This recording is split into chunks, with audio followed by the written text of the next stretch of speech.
Salmo 130.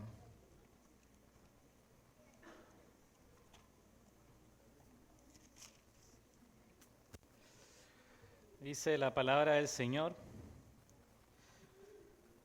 de lo profundo, oh Jehová, a ti clamo.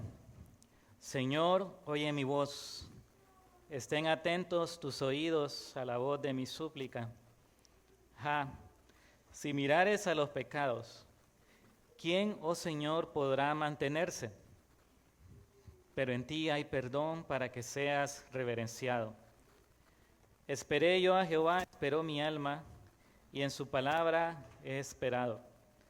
Mi alma espera a Jehová más que los centinelas a la mañana, más que los vigilantes a la mañana.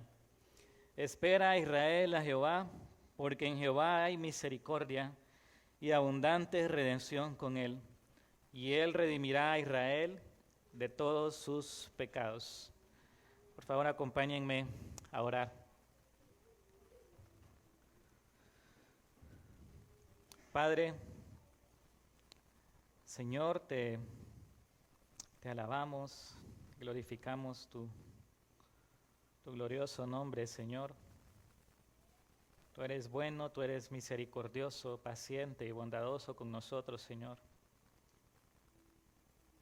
Gracias por darnos el privilegio de estar aquí reunidos, Señor, y de poder alabarte, poder recordar tus promesas, Señor, de que tú eres fiel, Padre, que tú estás con nosotros.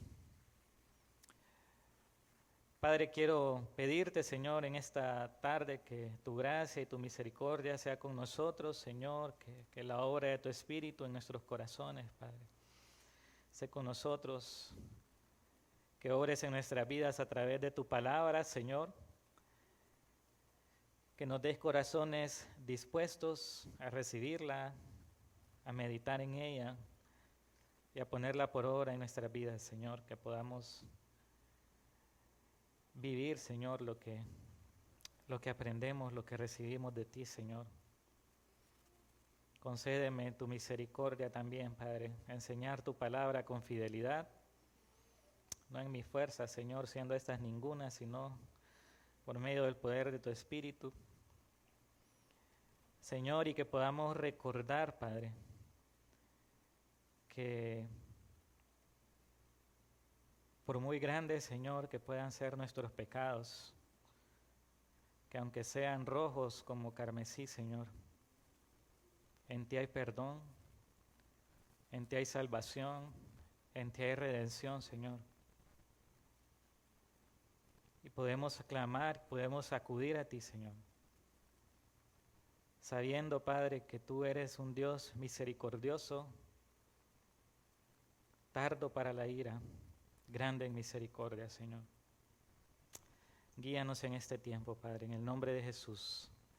Amén. Hermanos, este Salmo 130 es sin duda alguno uno de los salmos más bellos que tiene la Escritura, aunque quizás no tan conocido como debería de ser. Y es que a través de la experiencia del salmista se nos enseña la realidad de un alma abatida, angustiada y afligida por el pecado.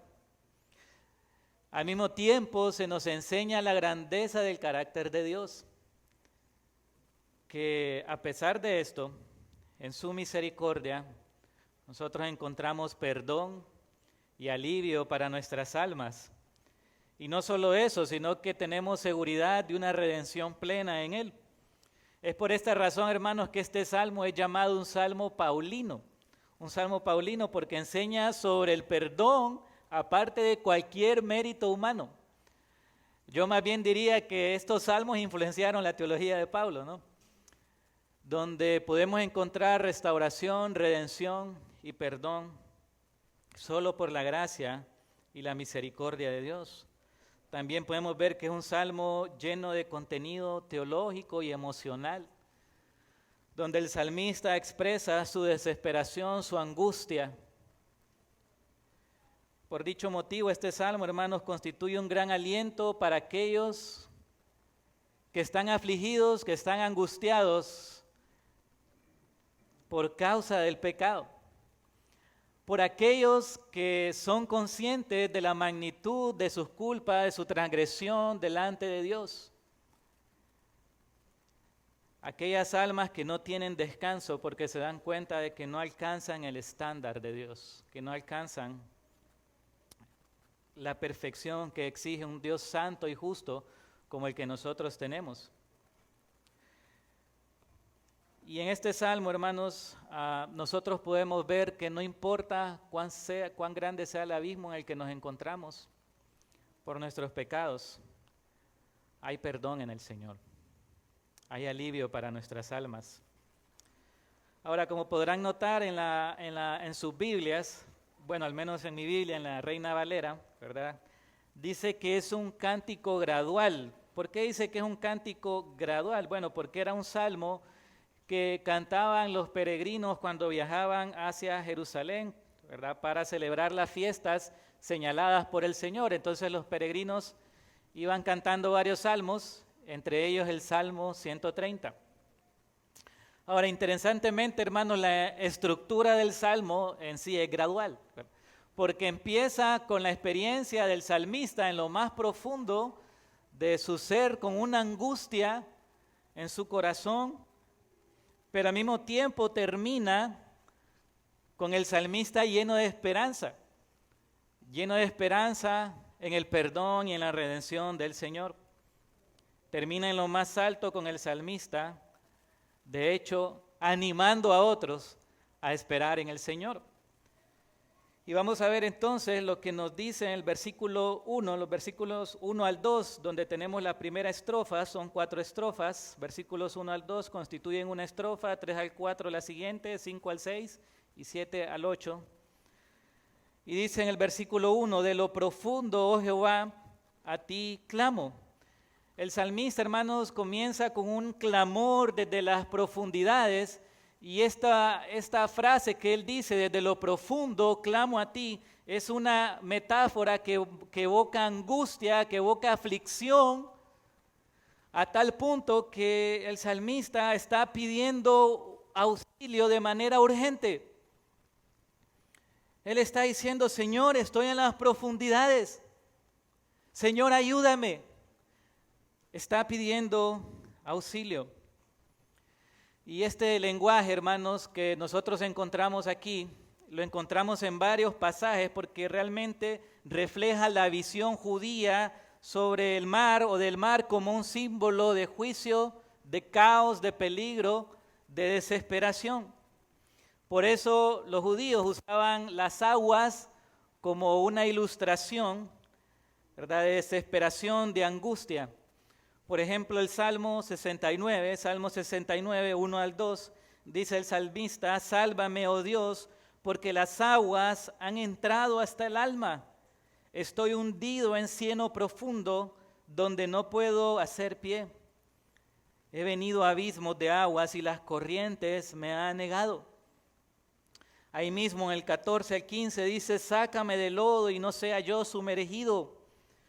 Sea yo liberado de los que me aborrecen y de lo profundo de las aguas. No me anegue la corriente de las aguas, ni me trague el abismo, ni el pozo cierre sobre mí su boca.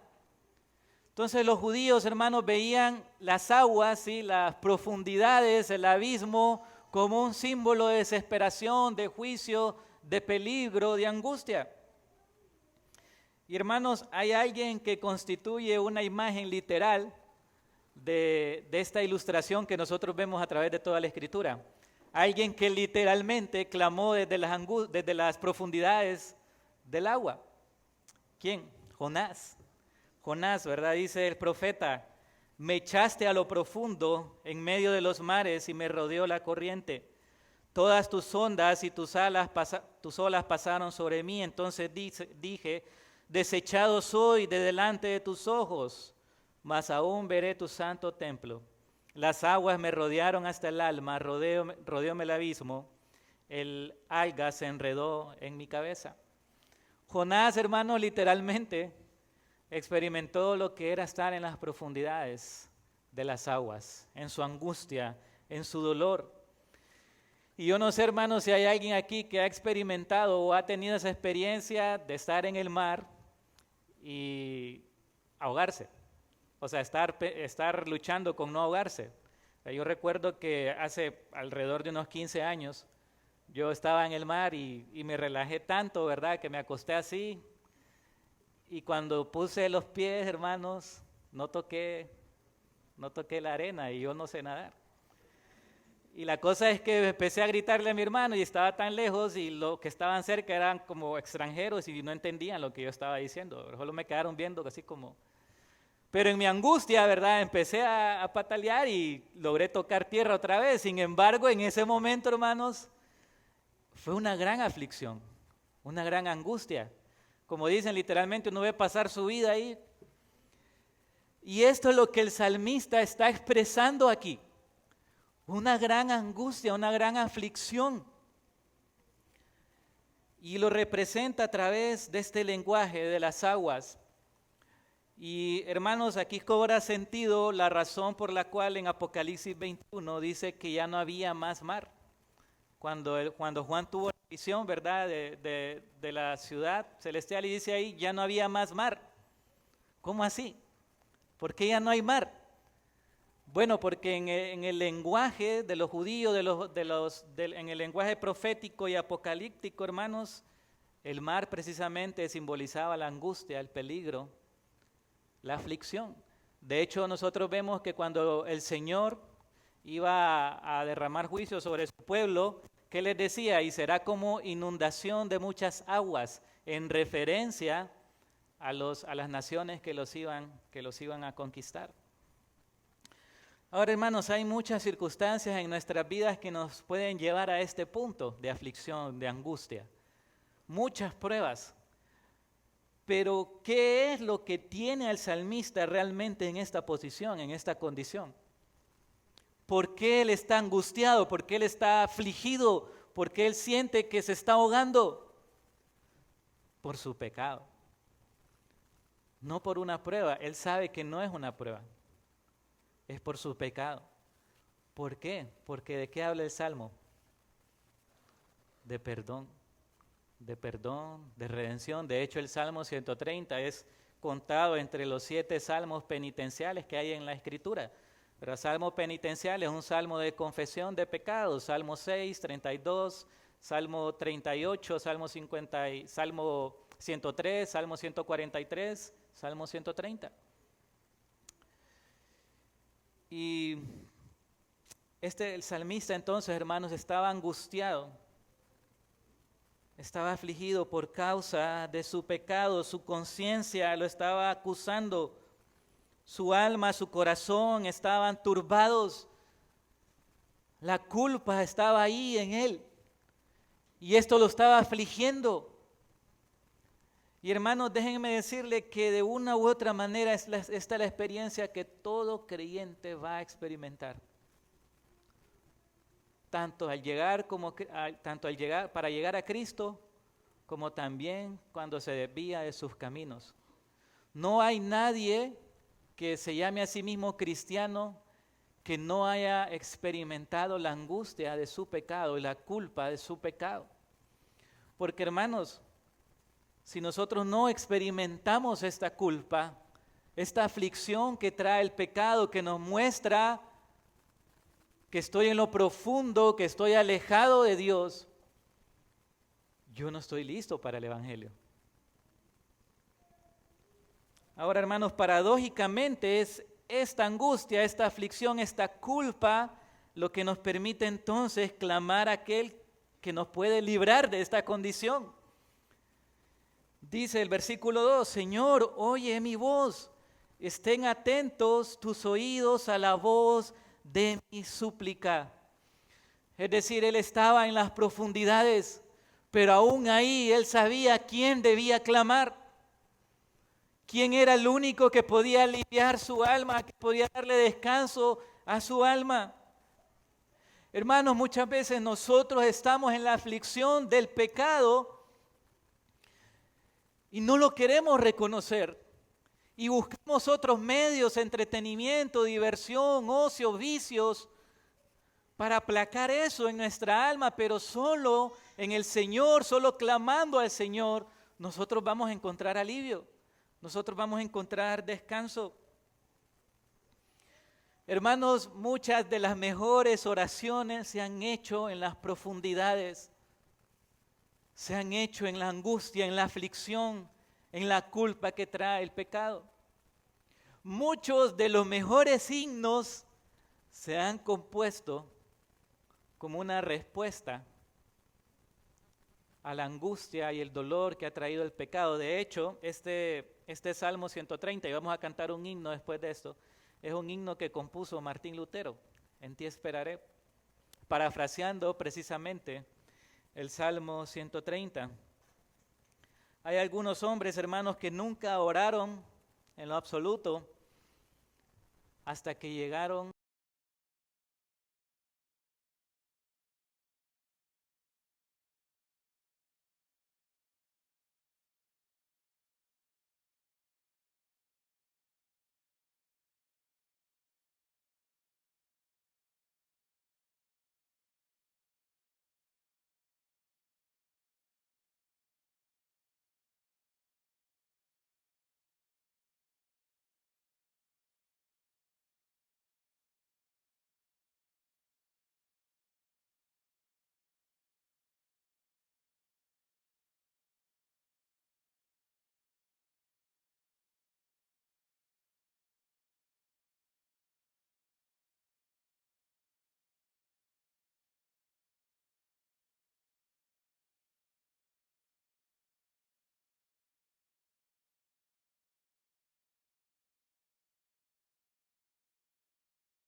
de nuestros pecados, ¿quién podría permanecer en pie?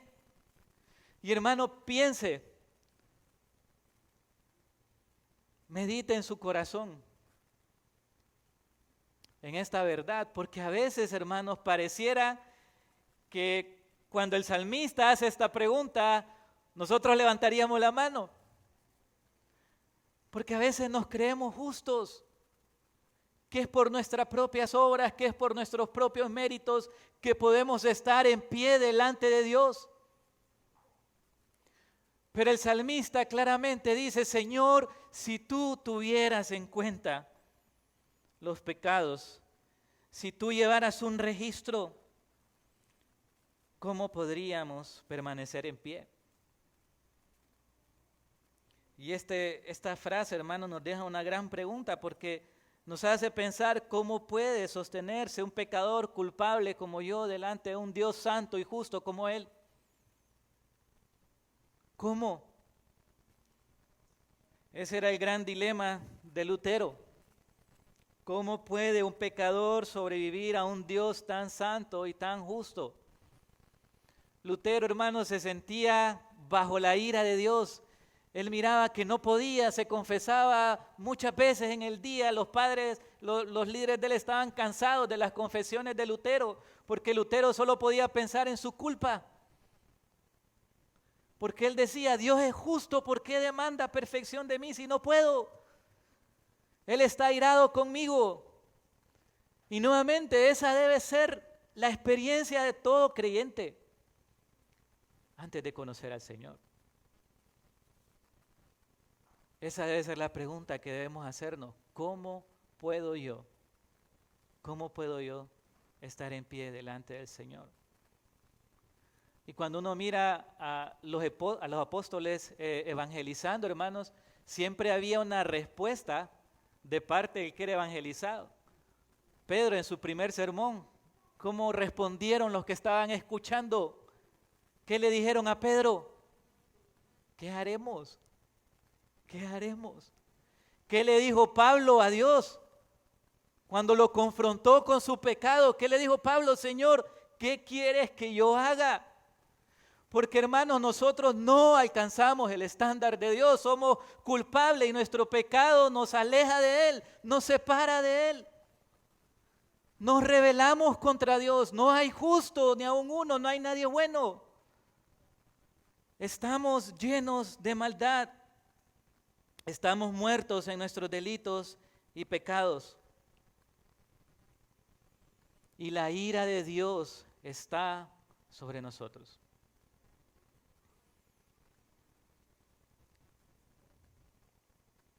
El salmista aquí reconoce que no hay manera, que no hay forma de justificarse delante de Dios. Y hermanos, solo cuando nosotros tenemos esta conciencia de pecado, solo cuando somos convencidos por el Espíritu Santo de nuestra condición delante de Dios, de nuestra culpa, de nuestras iniquidades, de nuestras rebeliones, es entonces que podemos asombrarnos de su maravillosa gracia, que podemos asombrarnos de su perdón. Y por eso el salmista dice en el versículo 4, pero en ti hay perdón para que seas reverenciado. Él reconoce, no puedo mantenerme en pie delante de ti. No puedo, es imposible, nadie puede hacerlo. Pero Señor, en ti hay perdón. En ti hay perdón. Romanos 3:23 dice, por cuanto todos pecaron y están destituidos de la gloria de Dios, siendo justificados gratuitamente por su gracia, mediante la redención que es en Cristo Jesús. Solo por medio de Cristo, hermanos. Solo por su obra. Nosotros estamos separados de Dios. Y Cristo viene y muere en la cruz por nuestros pecados. Hermanos, en la cruz Cristo estaba recibiendo la ira de Dios, estaba recibiendo el castigo de Dios, estaba recibiendo la ira que yo merecía, el juicio que yo merecía en la cruz. Él fue mi sustituto en la cruz del Calvario. Él, hermanos, se entregó a sí mismo por nosotros para que nosotros pudiéramos estar declarados justos delante de Dios. Este pero, hermanos, pero en ti hay perdón. Este pero, ¿dónde lo vemos nosotros? Efesios 2:4, después de declarar Pablo la condición del ser humano que está muerto en sus delitos y pecados, siguiendo la corriente de este mundo, haciendo la voluntad de su carne, por naturaleza, hijos de ira. ¿Y qué dice Pablo en el versículo 4? Pero Dios es Dios el que intervino. Yo no podía hacer nada, yo no quería a Dios, yo no estaba buscando a Dios, yo me estaba escondiendo de Dios. Pero Dios, que es rico en misericordia por su gran amor con que nos amó, nos dio vida.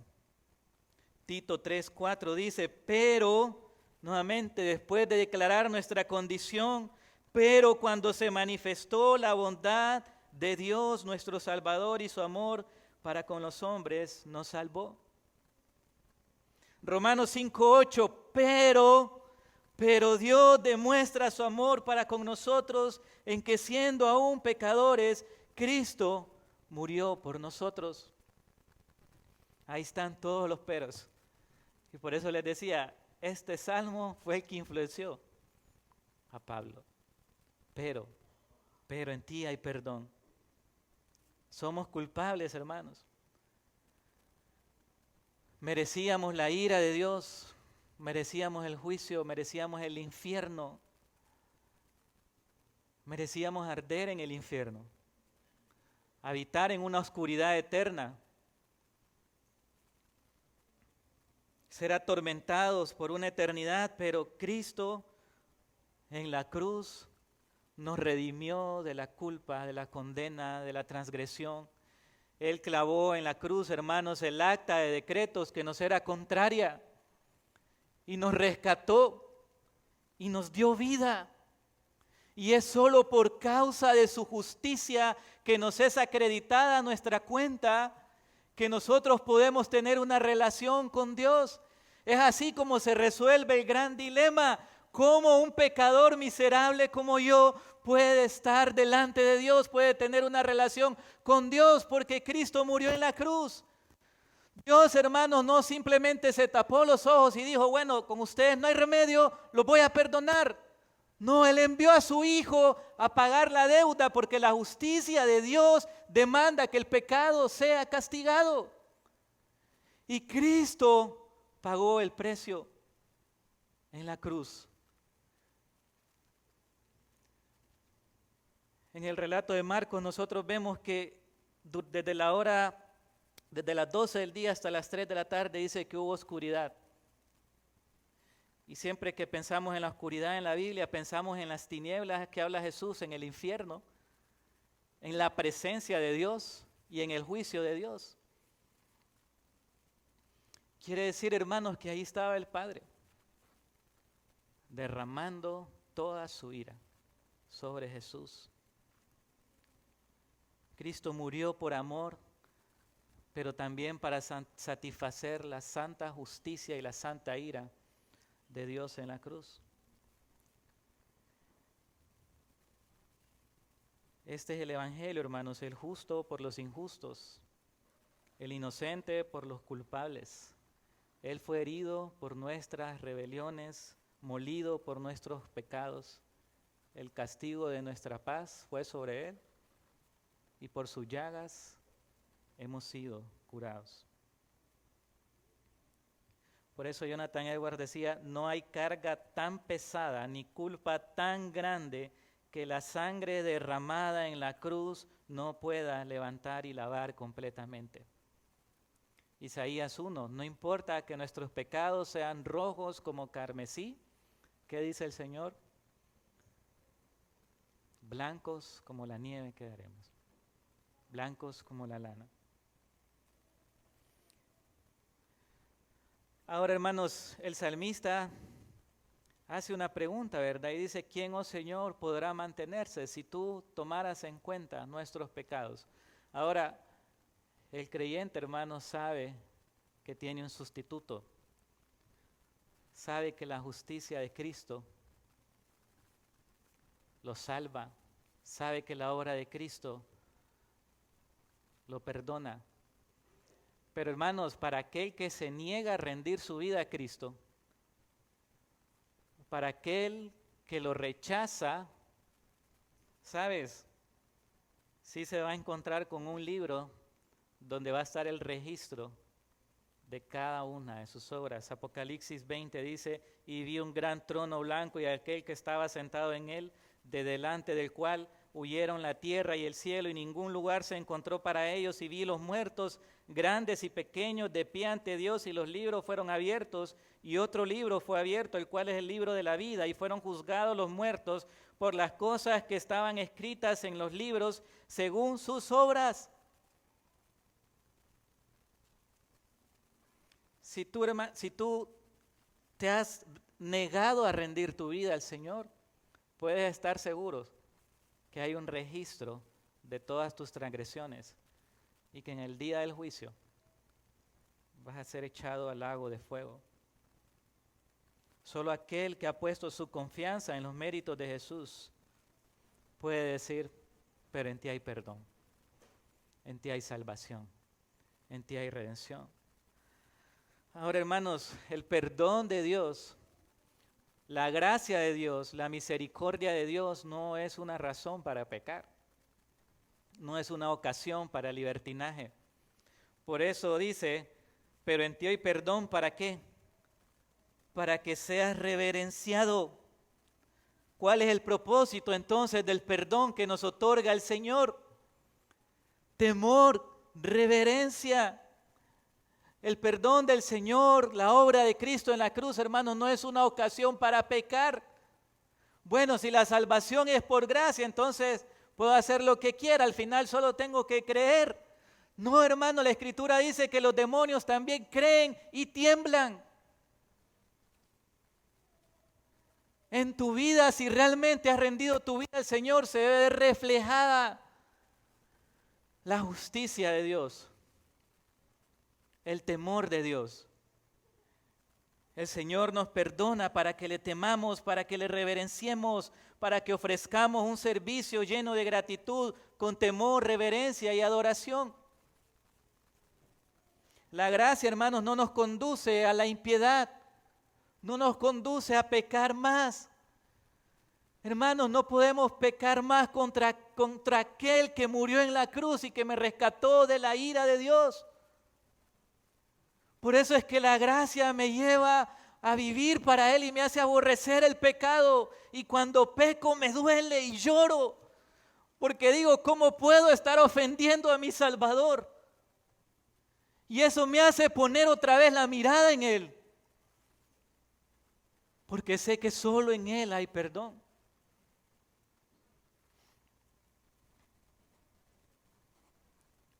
Sabemos que no vamos a alcanzar perfección en esta tierra, pero yo no me puedo deleitar en el pecado, hermanos, y al mismo tiempo decir que soy cristiano. Yo no puedo escupir en la cara de Cristo y decir que soy su seguidor. Es incompatible. La salvación, el perdón de nuestros pecados, va a producir en nosotros temor y un deseo de adorar al Señor, de reverenciarle, de servirle con gratitud, con amor. Nos va a conducir a aborrecer el pecado.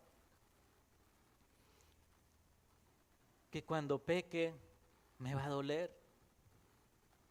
Me voy a apartar, me voy a arrepentir. ¿Por qué? Porque quiero obedecer. Voy a confesar, porque quiero obedecer al Señor. Quiero vivir para mi Salvador, para mi Señor. Ahora, una vez que el salmista confiesa su condición y declara el perdón del Señor, ahora él espera, hermanos, por el Señor. Miren el versículo 5, dice, esperé yo a Jehová, esperó mi alma, y en su palabra he esperado. Ahora, ¿qué es lo que espera él? Esperé yo a quién, dice, a Jehová. Porque, hermanos, ¿qué es lo que hace el pecado en nuestras vidas? ¿Cuál es el primer sentimiento que viene a nosotros? Que estamos lejos, ¿no? Que hemos perdido nuestra comunión, miedo, culpa. Y de alguna manera tenemos esta experiencia en la que yo digo, estoy mal, estoy lejos. Y el salmista era tal su angustia que él miraba al Señor de esta manera. Pero confesó y ahora él dice, espero yo a Jehová, espera mi alma. Es decir, él anhela la presencia de su Señor. Él anhela esa comunión, esa restauración plena de la comunión con el Señor. Y él dice, en su palabra he esperado. La Biblia de las Américas dice, en su palabra tengo mi esperanza. Esta confianza no es circunstancial y no es subjetiva, está basada en las promesas del Señor. Que aunque de alguna manera estoy experimentando esta lejanía, este dolor por el pecado, yo anhelo su presencia y yo espero en su palabra porque sé que Él ha dicho que me va a perdonar si yo confieso mis pecados. No es una esperanza vaga, no es una esperanza vacía, es un anhelo por la presencia de Dios, por restaurar esa comunión. A veces nosotros cuando escuchamos hablar de la presencia de Dios, nos ponemos un poco, ¿verdad?, por cómo se ha mal utilizado esta idea en otros círculos, especialmente en los círculos carismáticos y pentecostales. Pero hermanos, la presencia de Dios es ese anhelo que tenemos por estar en comunión con Él, en el cual yo quiero ir a Él, en el cual yo sé que puedo acudir a Él, que estoy con Él, que he sido perdonado, que he sido lavado, que puedo tener una relación con mi Padre. Esto es lo mismo que dice el salmista en el Salmo 42, cuando dice, como el ciervo brama por las corrientes de las aguas, así clama por ti, oh Dios, el alma mía. Mi alma tiene sed de Dios, del Dios vivo. ¿Cuándo vendré? Y me presentaré delante de Dios. Esto era lo que el salmista anhelaba. No era una espera pasiva, hermanos, era una espera activa. Miren lo que dice el versículo 6. Mi alma espera a Jehová más que los centinelas a la mañana, más que los vigilantes a la mañana. Saben, esta es una referencia de cómo los centinelas y los vigilantes estaban pendientes durante toda la noche de cualquier peligro. Sí, ellos no podían estar tranquilos, porque ellos eran los que tenían que anunciar al pueblo que venía un enemigo, que había peligro y que tenían que alistarse. Entonces era una espera activa, estaban vigilando y al mismo tiempo estaban anhelando que llegara el amanecer. ¿Por qué? Porque solo así iban a descansar, solo así se iban a sentir aliviados. Y eso es lo que está expresando el salmista aquí. Él anhela la restauración de su comunión con el Señor porque quiere experimentar otra vez ese alivio y ese descanso. ¿Qué es lo que más nos duele cuando hemos pecado, hermanos? ¿Qué es lo que más debería dolernos? Porque a veces solo nos duelen las consecuencias, ¿no? Y por eso luchamos y luchamos con el mismo pecado porque realmente solo nos duelen las consecuencias. Pero no nos duele haber ofendido al Señor. No nos duele que ese pecado me aleja de Él y quebranta mi relación con Él. Automáticamente yo lo que pienso, bueno, estoy experimentando consecuencias. Salmo 78 dice que el pueblo de Israel así era, ¿no? Que cuando el Señor los castigaba en su angustia, clamaban a Él y se acordaban que Dios era su Salvador, su Redentor, pero dice, su corazón no era recto para con Él y con su lengua le lisonjeaban, porque solo lo hacían cuando experimentaban las consecuencias pero no lo hacían porque habían ofendido a su Redentor.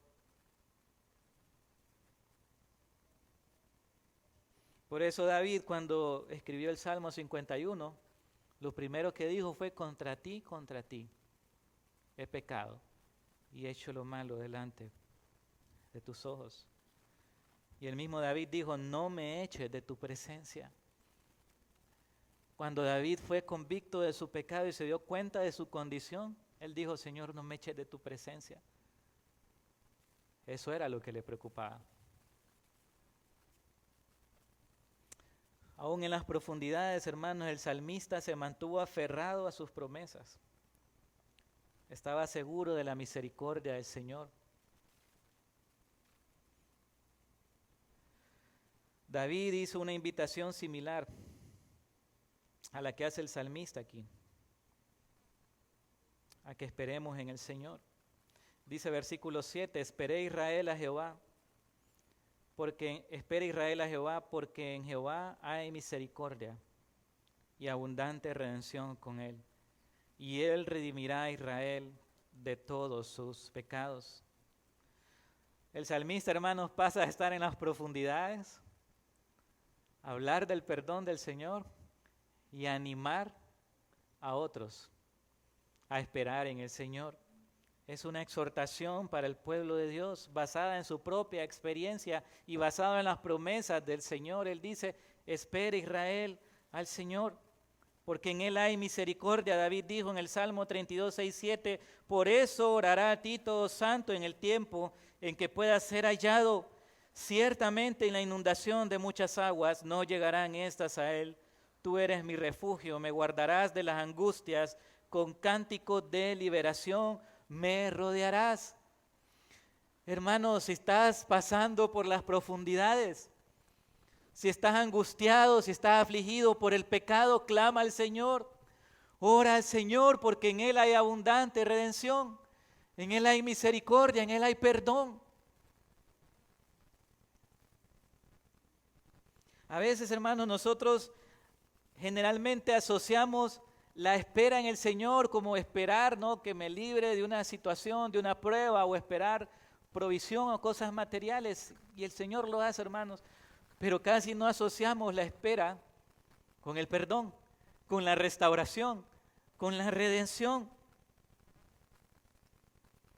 El salmista esto es lo que espera aquí. Su restauración, su plena restauración en la comunión con el Señor.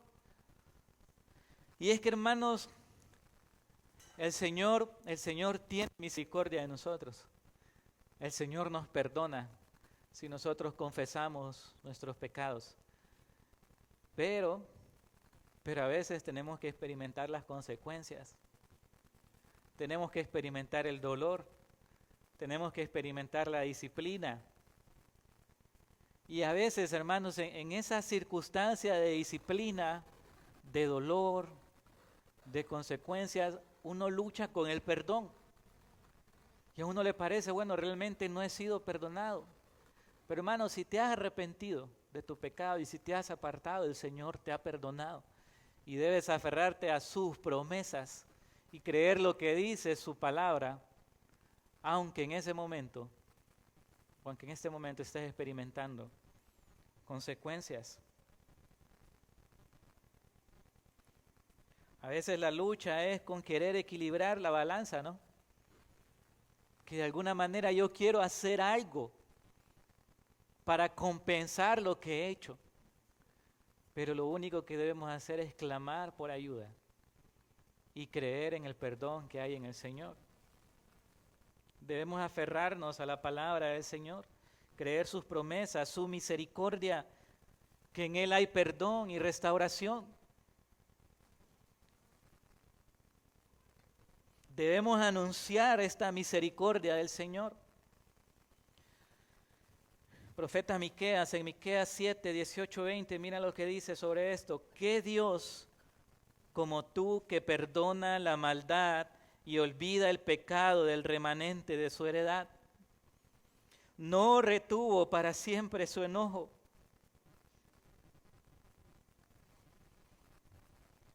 Porque se deleita en misericordia. Él volverá a tener misericordia de nosotros. Sepultará nuestras iniquidades y echará en lo profundo del mar todos nuestros pecados. Cumplirás la verdad a Jacob y a Abraham la misericordia que juraste a nuestros padres desde tiempos antiguos. Hermanos, en el Señor hay perdón. En el Señor hay redención. Saben, John Owen escribió un libro, hermanos, de 350 páginas sobre este salmo. 8 versículos, 350 páginas. Una de sus frases de este libro, él dice: cuando el alma desde las profundidades de la desesperación clama a Dios, encuentra no una ira inclemente, sino un Dios que perdona abundantemente, y en esto descansa nuestra esperanza eterna. A veces, hermanos, pensamos en el Señor como nosotros. Por eso el Señor dice: porque mis pensamientos no son vuestros pensamientos, ni mis caminos son sus caminos. Precisamente en el contexto de llamarnos al arrepentimiento. Porque cuando alguien me ofende a mí, yo lo que quiero es que esa persona sufra y pague. Exijo el precio.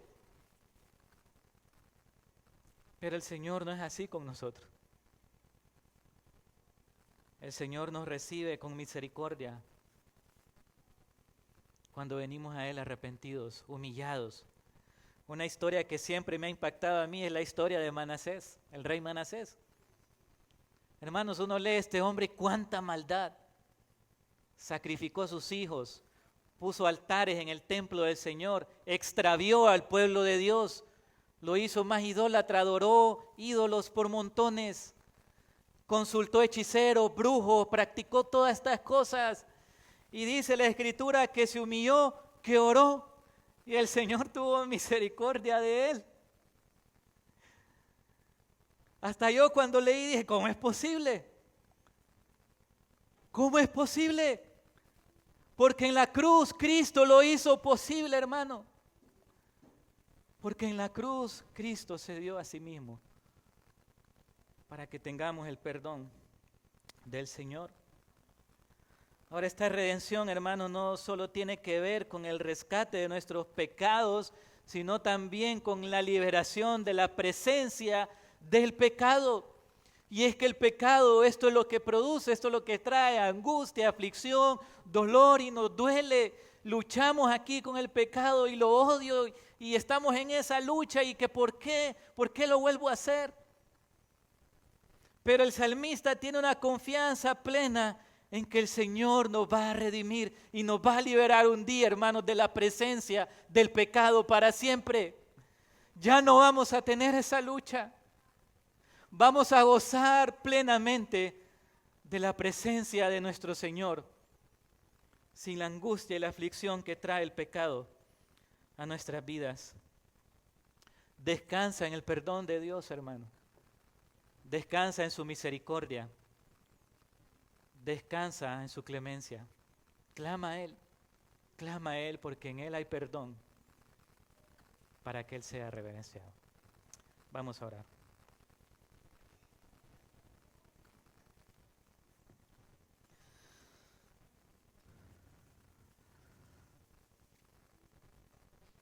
Señor, gracias, Señor.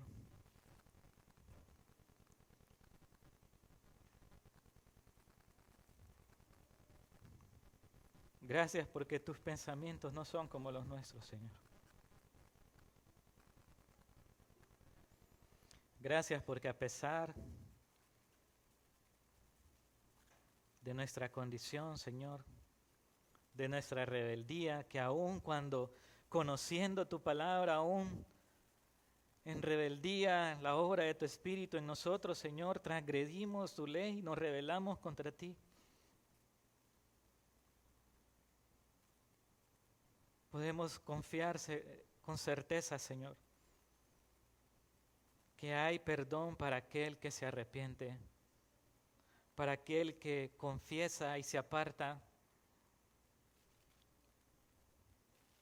Señor, ayúdanos a recordar tus promesas, a recordar, Señor, de que tú eres clemente, compasivo, misericordioso.